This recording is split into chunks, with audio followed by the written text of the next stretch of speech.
So I'm still not quite back to full capacity, but at least I know who the guilty party is in all of this. A chicken curry. And not your kind of 2p tin Sainsbury's one, no. A lovely home-cooked, not by me, chicken curry. It was so good when it went in, but so bad when it went out. This isn't putting anyone off having chicken curry. You can eat as much chicken curry as you like. Just know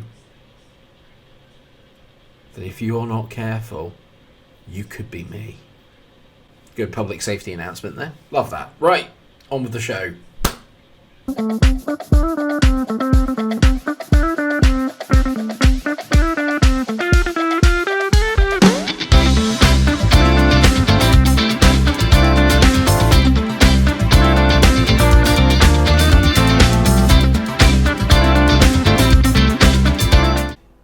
Hello viewers, welcome back to another episode of my FIFA 23 Derby Career Mode save. Yes, as you can tell from the intro, I'm still not quite 100%, so therefore it's another post-com. We start off today with a game against Exeter at Pride Park. We're sitting second in the league, looking to chase down leaders Ipswich, and we made the worst of starts. We missed a good chance to start with there, with a good effort with his left foot, but then the left foot of this Exeter player put us to the sword and we went 1-0 down, which is unfortunately becoming a bit of a regular habit. It's not been brilliant. That's a great finish, to be fair. It's in off the underside of the bar, not much you can do about it.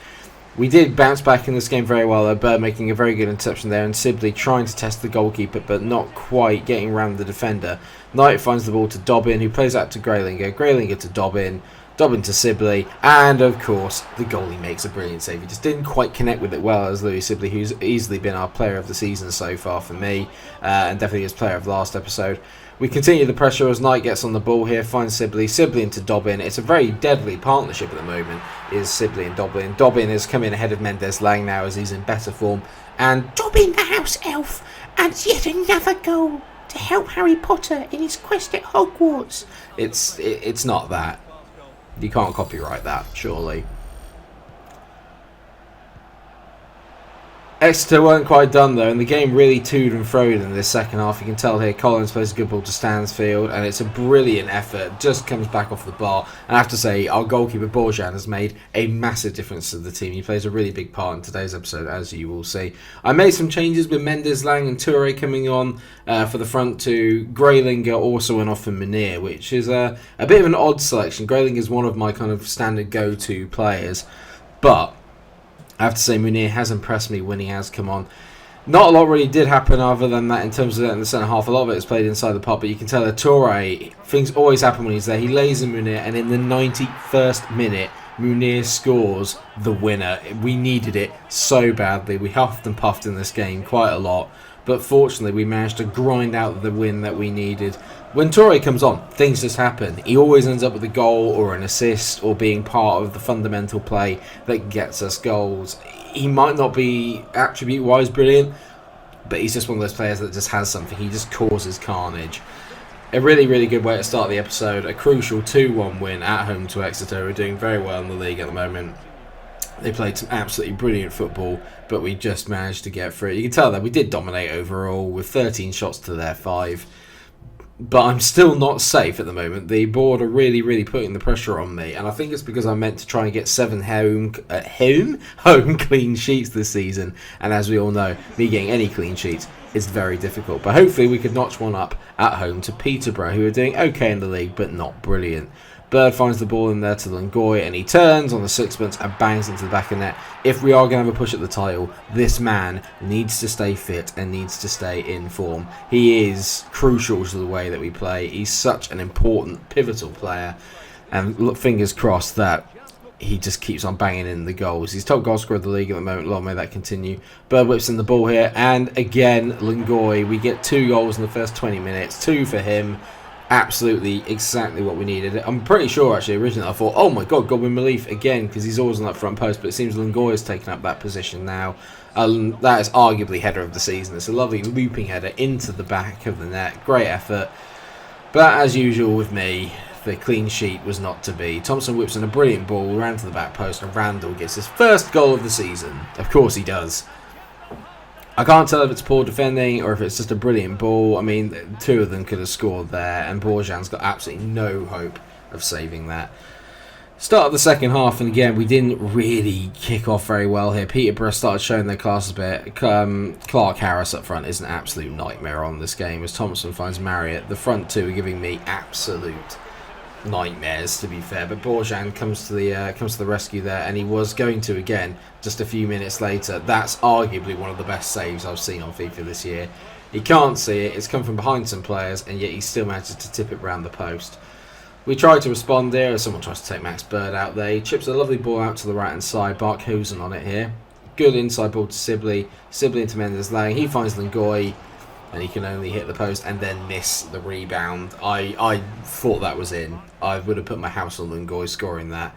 And you just begin to think, is it not our day? Maybe it's not. Barkhuizen then gets on the ball and finds Lungoy. Again, he hits it straight at the goalkeeper. For a guy who scored 2 goals so easily in the first half, his finishing did desert him a bit in the second. And Peterborough come looking for the equaliser, but Borjan is equal to the shot from Clark Harris. Thank God. Get a little bit lucky here, and fortunately Lungoy does get his hat-trick. We pressed a little bit more towards the end. I think Peterborough tired out a little bit, but we get very, very lucky. Having said that, I thought it was a foul in the original build-up to that, but they kick it against their own player, and Lungoy is on hand to get himself a hat-trick. 3-1. Decent, very, very decent. Just wish I could get the clean sheet to get the board off my back. It's a bit annoying that I'm second in the league and they're worrying about how many clean sheets I've kept in the season. Not sure I really like that. We went away to Charlton at the Valley next, and you can see there, goalkeeper gets a little bit lucky. But he then makes amends with a brilliant save from Louis Sibley with a shot that was destined for the top corner. And Charlton were very good, really. It was kind of an open game all the way through. We dominated the first 25 minutes of it, but then Charlton really grew into the game. You can tell there, a brilliant save again by Borjan, who's been an ingenious signing for me. But, yeah, they just kept coming and coming to Charlton, and Borjan really was keeping me in the game, and I couldn't wait for half-time to come in at 0-0. Very rare that I actually get to half-time at 0-0. Usually there's a goal in the first half. Sibley does brilliantly here against their defender there at the start of the second, and unfortunately Lungoy gives the ball away. Actually, I think it was Mendes-Lang, which is why I took him off. So we bring on Toure and bring on Munir again, and hopefully they could cause a little bit of carnage, but Charlton kept pressing on. 63rd minute, another good save by Borjan. He made so many in this game, and here's another one. But, sorry, I was just watching that again. It was just that good. But then literally a couple of seconds later, it's a little unlucky, but you can't say that Charlton don't deserve it. They hit it straight. Borjan makes a great reflex save, and it just bounces straight back up to the striker. Very, very annoying, to be honest. Yeah, I mean, it's a great block by the defender, and then it would just get a bit unlucky there. And we needed to bounce back. And who better than Toure to play a ball through to Louis Sibley? The composure's brilliant. And there's Munir. He only scores big goals. And he got us the equaliser that we desperately needed at the Valley. Well done, mate. Very, very proud of you. He was a good signing on a free, to be fair. But, again, it's the Sibley partnership. And Toure playing that original ball through to him. He just causes carnage. We went pressing for the winner there. Momentum was really with us as Toure hit a great shot, but this time it's the Charlton keeper who's performing the heroics. A great save by him there. And in the 91st minute, with 3 minutes of added on time, we go through on goal. Lungoy plays the ball to Knight. It's a poor one, but Knight manages to win it back. The defender has a mare here, passes it straight to Lungoy. He finds Dobbin. Dobbin to Toure. He sets up Munir. What a save. An unbelievable save. Corner. Last minute, Knight whips it in. Toure with the scissor kick. Just why? Could you imagine the scenes if he'd scored that? He would have become, cult hero of the series, along with Dobbin, who again started today in our last game of the episode against Forest Green. I've been to the New Lawn many times. I actually really, really like Forest Green as a club, and I have to say that they got off to a very poor start though. Simply crunched one of their defenders, and Dobbin scored yet again. Dobbin is helping with the promotion push. I don't know if this will ever get bored with me doing the Dobby impression. It doesn't for me. Apparently a lot of you in the chat like it, so chat, comment section, you know what I mean. I'm loving it. And think about Dobbin, 13 goals this season, off the bench the majority of them as well. He's been a key part to this team. He's done really well. As Lungoy plays in Barkhuizen, you'd think, there you go, 2-0, cruising away at the New Lawn. this is going to be easy street. And I can't think of Easy Street without thinking of The Walking Dead, and then I get a little bit sad because it just went downhill so quickly. That's a very niche reference, to be fair.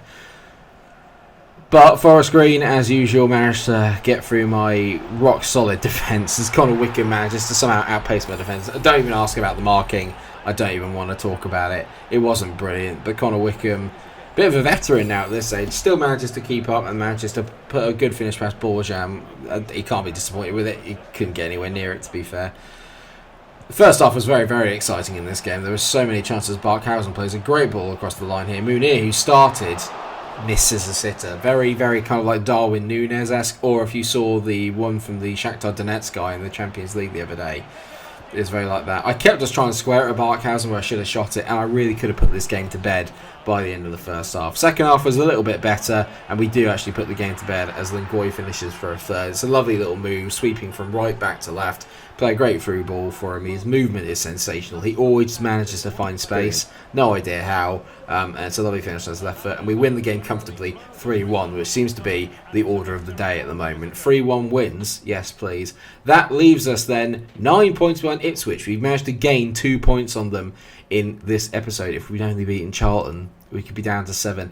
I think we've left it a little bit late to make the push. Having said that, we play Ipswich in the very next episode. Before that, though, we'll be kicking off with a game against Oxford, who aren't playing that well, and I need to keep these clean sheets to try and get myself safe in my job. Will I survive the season? Let me know what you think. And don't you think it's a little bit harsh that I'm being pushed out the door at the moment, seemingly by the Derby board? Having said that, I'm only 2 points ahead of Sheffield Wednesday in third, but we do have a game in hand, which I think is against Ipswich.